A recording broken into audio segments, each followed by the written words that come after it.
they drive out and they die in a road accident. We've heard those stories. And yet they are so rare. It's God's graciousness in balancing the seasons of our lives. Why don't we hear this more often? Think of the church. Why aren't we burying church members every week? Have you ever thought about it? Why does God spread out the funerals so that one church is not overburdened with malilo? Last week they were buying. This week they were buying. Next week they were... And we go 2 years, 3 years, 4 years, 5 years. Don't even buried anybody. Some of us in our own personal lives, for all the people we know, we'll go a whole year without attending a funeral. Because nobody you know closely has died. Is that an accident? No. Someone is working up there. Someone is governing up there. Somebody is giving you a break and giving you a season of peace and tranquility and laughter in your life. I remember where I worked before becoming pastor. There was a policy that the upper management in the company should never make a trip by road or by air where more than two people in upper management are in the same vehicle. So if 5 people in upper management were traveling for a meeting out of town, they would say we have to hire 3 vehicles so that we spread them out. And it was clear, we don't want to lose millions in payouts because everybody dies. All the 5 directors die in one car crash. We'll be bankrupt as a company. We'd rather spread them out so that if at least they die, maybe we lose. Hopefully, actually, to be the one with 1 person, not the one with 2 people in the car. And we lower our risk. These are policymakers who are aware that these things happen, but we are not even aware of those kinds of things. Taking the balance of life for granted. And some of you might actually be uncomfortable with this kind of rhetoric, this kind of talk. Like I'm spreading bad luck by saying these kinds of things. You people who believe in visualization, pastor is speaking things into existence. Now it's likely to happen. Oh, this is just reality. And just because we don't think about it and we don't talk about it doesn't mean that it's not real, that there is someone governing. In fact, that kind of mindset where you're even worrying about what I'm saying means you don't understand God's governance of the seasons of our lives. You don't appreciate, you don't receive the truth that He is in charge. You think someone can just wake up and change the direction of your entire course of life by speaking negatively. It's not true. God is in charge and He knows what He is doing. And thank God that in His grace, not because we deserve it, He gives us balance. Paul understood this in Philippians chapter 2, verse 25.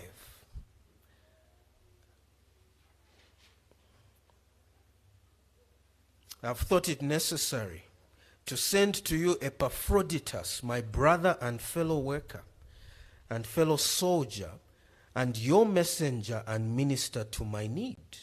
Okay, sending Epaphroditus back to you. Verse 26.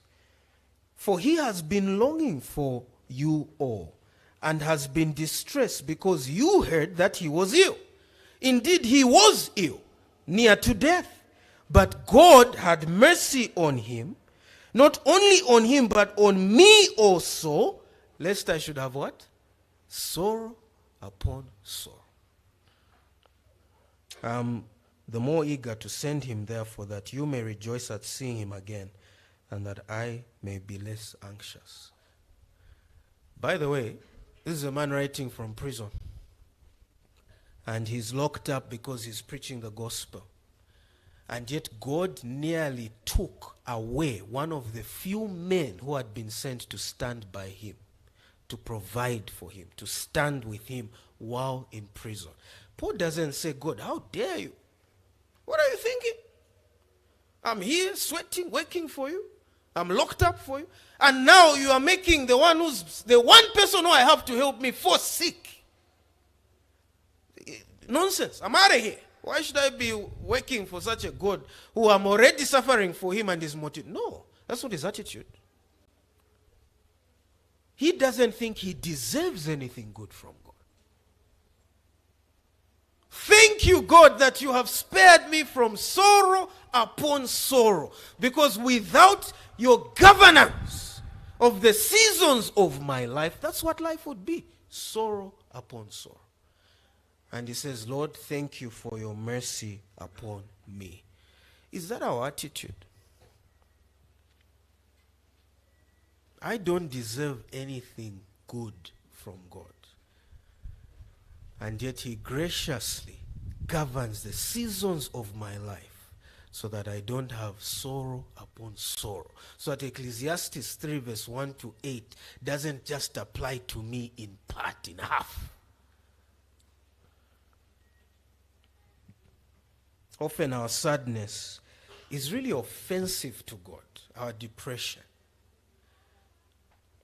If only we knew how much God is doing to keep life sane for us, to keep life livable for us, how much he works to ensure that life doesn't go haywire.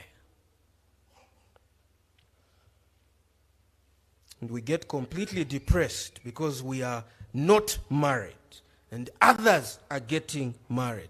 And yet the rest of our lives, God is dealing with us favorably. But it's just this one thing. And we're thinking, oh no, life is over and I'm depressed and so on and so forth. Or those who are married, now you have her, now you have him. And the marriage isn't really panning out. And for you, your world crumbles and crashes. And yet when you look around at every other side of your life, God is upholding that. That is not to say we cannot be affected by bad things, but surely we can't fail to see all that God does just because of the one thing where we wish he would intervene and is not intervening. Really, we should be saying, God, thank you. I don't like this season I am in. It's difficult for me, but thank you that you are still upholding my life, upholding the world. I like how A.W. Pink puts it in his book, Sovereignty of God, chapter on this, God's sovereignty in administration. Here's what he says. Take, for example, farmers and their crops. Suppose God left them to themselves. What would prevent them one and all from grassing their arable lands and devoting themselves exclusively to rearing of cattle and dairy? In such a case, there would be a worldwide famine of wheat and corn.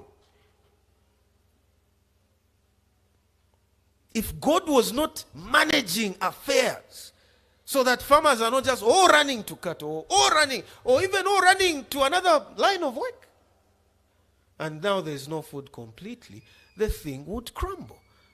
Why is it that we go to the shop and there are vegetables and there's meat? It's not an accident. God is governing. He's bringing this balance. Take the work of the post office. Suppose that everybody decided to write letters on Mondays only. Could the authorities cope with the mail on Tuesdays? And how would they occupy their time,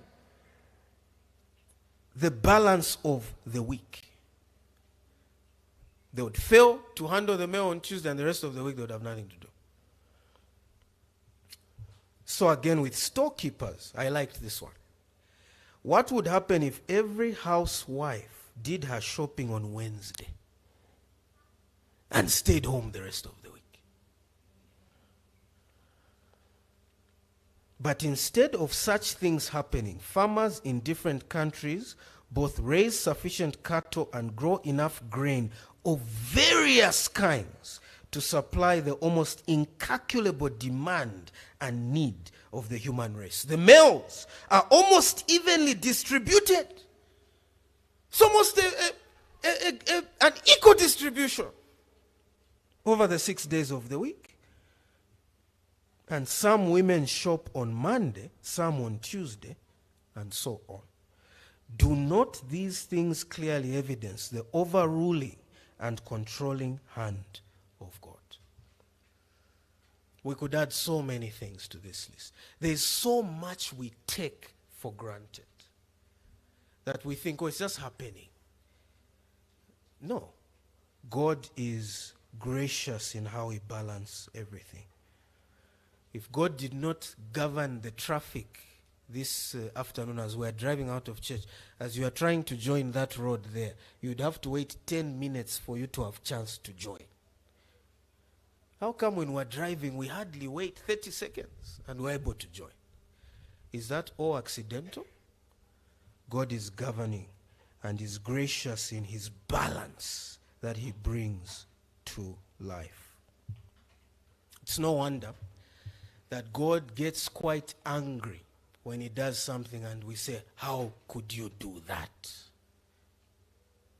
Why have you allowed this to happen to me? And that's why he told Job, maybe you should come and sit on my throne. Because Job, you don't know all the work I'm doing. There's so much that is balanced that you don't appreciate. The seasons of life, the events of life that you are taking for granted. Are you sure you are ready to come and provide balance to God? Are you going to manage? You who is a mere human being, can you sit on my throne and run the world? And Job had to say, I have spoken too quickly. I've presumed upon God. Let him do what he thinks is best.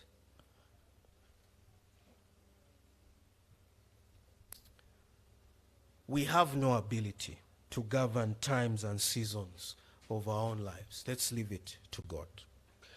Well, we have to say, ladies and gentlemen, boys and girls, thank you, God, that you appoint the seasons of my life. I don't like them all, but thank you that you are the timekeeper of my life.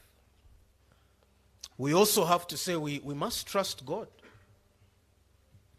Our lives could easily be a living hell if he withdrew his appointments of times and seasons in our lives. A living hell. He knows what he is doing. And we must trust him. He is the one who is running this whole operation, making things tick. And whatever he decides to put us through in the season of our lives, we must trust him.